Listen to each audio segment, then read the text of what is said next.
frère, que je vous dise la vérité ce soir. Pendant que Moïse cherchait le chemin pour que le peuple sorte de l'esclavagisme, Aaron cherchait un autre chemin. Alléluia. Amen. Bien-aimé, pendant que Moïse allait à la montagne, la mission à la montagne, c'était de prier, Seigneur. Nous sommes dans un désert profond. Aide-nous à trouver le chemin pour sortir de ce désert. Seigneur, aide-nous. Viens au secours. Sinon les nations vont se moquer de nous. Seigneur, ne nous laisse pas. Fraye le chemin pour nous. Laissez-moi vous dire l'église. Il y avait une place de 3 jours. Là où ils pouvaient passer par la montagne des Philistins, quitter l'Égypte vers la terre promise.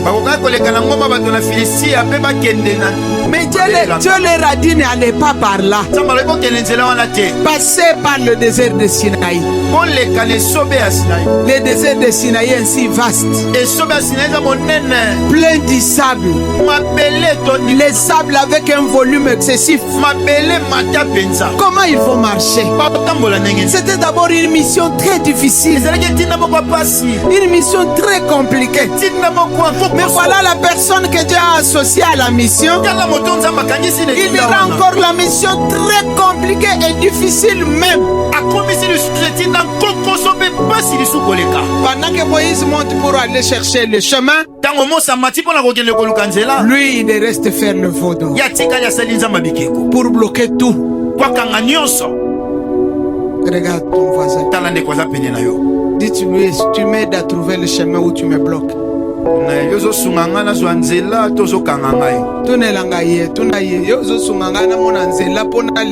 Ou bien aux bloquer.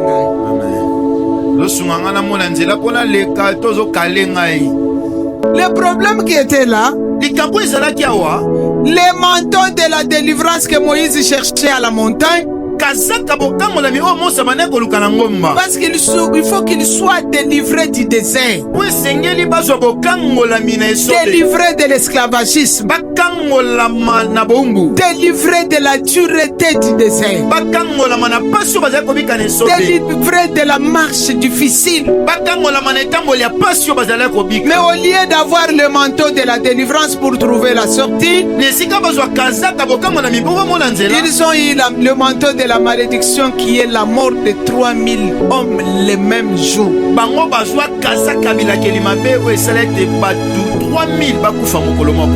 Amen. Amen. Bien aimé, ça se passe comment? Maintenant, je suis en train de contextualiser ce que je disais.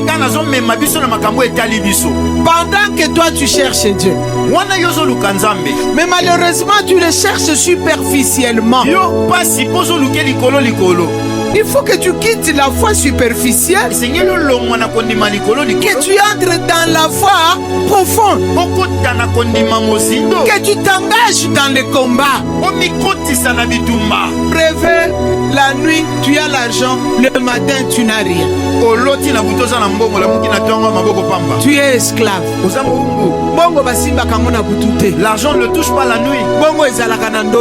L'argent c'est pas dans un songe. Ça veut dire que dans votre chez vos aïeux, il y a eu les pratiques d'argent nocturne, où c'est l'argent des ristournes, où c'est l'argent qu'on impose à quelqu'un la nuit, et le jour il a l'argent.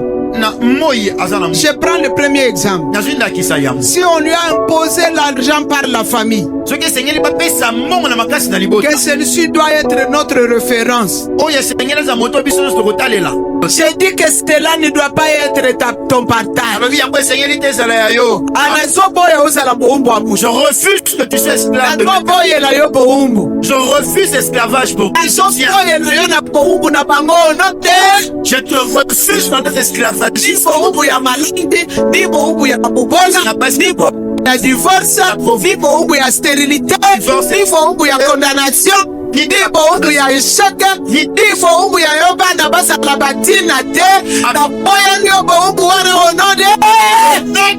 Jésus.